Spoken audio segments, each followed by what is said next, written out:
When you cross 70, you hear a lot of talk about the importance of staying active. And look, I get it. Motion is life, right? For a long time, I believed that keeping busy meant I was still winning the race.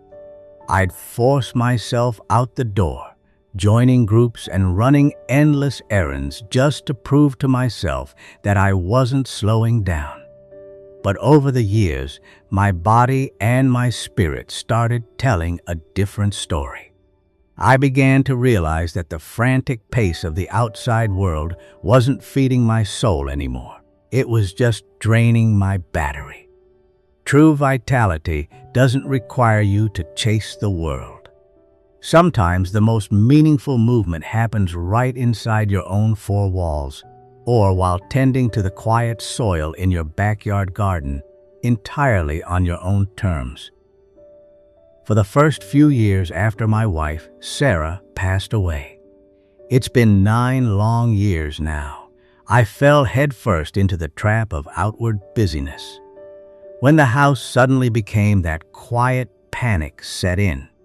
I didn't know how to sit with the silence, so I tried to drown it out with motion. I filled my calendar until there wasn't a single blank square left.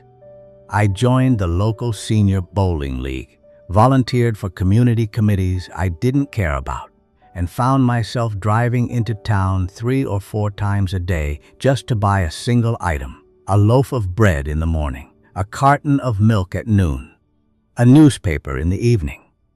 I kept a bright, sturdy smile plastered on my face every time my adult children called, assuring them that their old man was doing great, that I was staying active, just like the doctors recommended.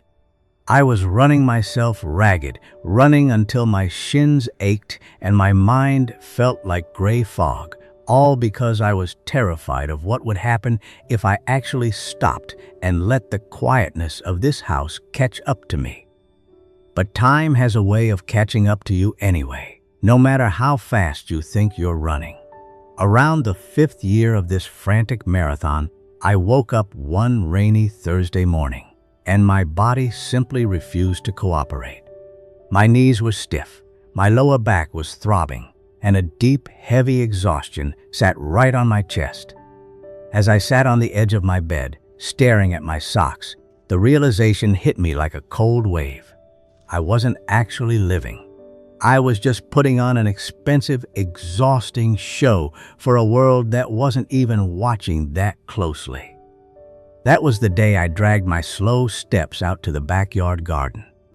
The weeds had taken over the tomato patches while I was busy chasing distractions in town.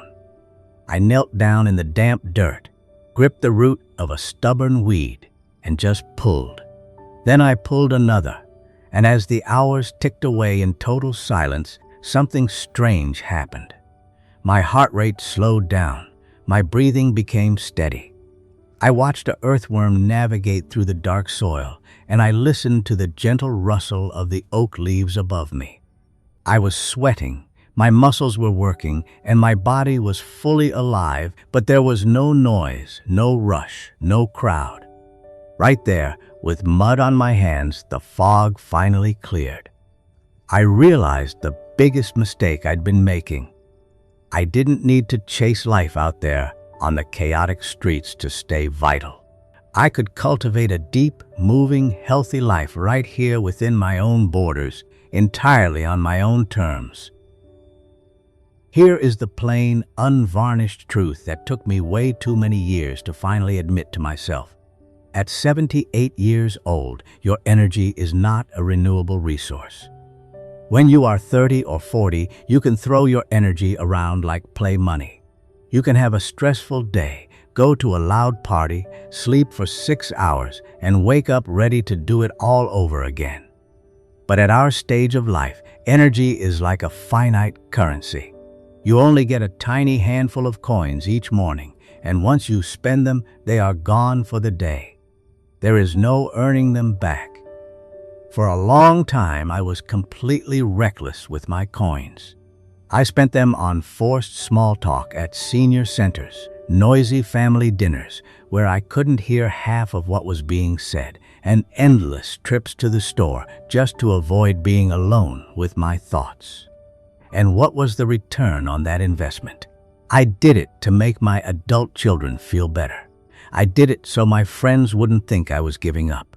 But every single time I forced my body out into that loud, fast-paced world, I paid a massive price. I would come back to this house, unlock the front door, and feel completely hollowed out. My knees would throb, my chest would feel tight, and my emotional tank was at absolute zero. I was bankrupting myself just to put on a good show for people who got to go home to their own busy lives. The reality of the outside world is that it simply isn't built for our pace anymore. The cars drive too fast, the supermarkets are too bright, the music in restaurants is too loud, and everyone is in a desperate hurry to get nowhere. When you try to force yourself into that meat grinder just to look active, you aren't staying young. You are just exhausting the precious strength you have left. We also need to be completely honest about why our loved ones push us to stay so busy. They love us, of course they do. But the truth is, our quietness, our slow steps, and our grief make them uncomfortable. It reminds them of aging, and it reminds them of loss. When they see us sitting quietly on the porch or staying home, they panic.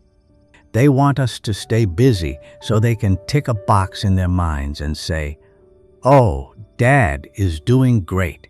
He's out and about." It makes them feel safer. But they aren't the ones lying awake at 2 o'clock in the morning with an aching body because they spent all their strength pretending to be fine for 3 hours. At this point in life, protecting your peace and saving your energy isn't selfish. It is the only way to survive with your dignity intact. So, at 78, I've finally stopped trying to prove anything to the world. That empty chair across from me isn't a tragedy anymore. It's just a quiet, beautiful reminder of a great love that I was lucky enough to have. If you're sitting in a quiet room today, carrying a loss, or just feeling tired of the rush, stop fighting the silence. Pour yourself something warm to drink. Look around your space and just breathe. You've earned the right to live gently, honestly, and entirely at your own speed. Thank you for spending these few quiet minutes on the porch with me today. Take care of yourself, and I'll see you again.